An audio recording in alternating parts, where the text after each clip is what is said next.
La rentrée des Guignols depuis l'hôpital, l'étonnante anecdote Lecoq sur ses problèmes de santé, ZAPTV.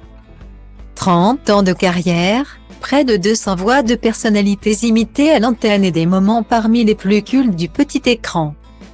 Yves Lecoq est assurément l'un des personnages marquants de la télévision française. Notamment grâce à l'incroyable succès des Guignols de l'info dont il a été l'imitateur principal dès les débuts de l'émission en 1988.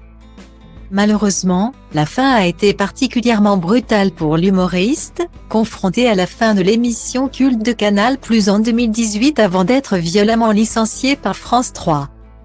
Où il a animé les Grandes du Rire depuis 14 ans, en 2019. Résultat, Yves Lecoq est au chômage depuis 3 ans et traverse une période très difficile sur le plan financier. Ma vie a été très dure depuis 3 ans parce que 3 ans sans salaire c'est dur à vivre. J'ai dû vendre des propriétés souvent aux enchères donc à des prix qui ne permettaient pas de payer mes dettes, a-t-il confié hier sur le plateau de Ça commence aujourd'hui. Invité de Faustine Bollard pour un numéro consacré aux humoristes, Yves Lecoq est également revenu sur les aléas de participer à une émission diffusée quotidiennement à l'antenne. Autrement dit, difficile d'être malade et encore plus de devoir être hospitalisé. Malheureusement à l'été 2011, l'imitateur a dû être hospitalisé en urgence à l'hôpital Cochin pour un problème cardiaque. Si l'opération s'est bien déroulée comme il l'a confirmé sur France 2, la voix emblématique de Jacques Chirac a dû retourner à l'hôpital quelques jours plus tard en raison d'une hémorragie interne.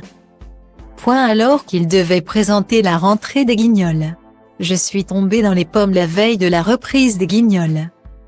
J'ai demandé à mon neveu qui est médecin de me faire sortir, il m'a dit je te laisse simplement faire l'émission. Mais depuis l'hôpital. Donc on a mis un studio dans l'hôpital et j'ai fait le direct. La rentrée des Guignols, je voulais pas rater ça, j'avais honte, donc je l'ai fait comme ça, raconte-t-il. Une dévotion totale à son art, quitte à mettre sa santé en danger l'espace d'une soirée restée gravée dans sa mémoire.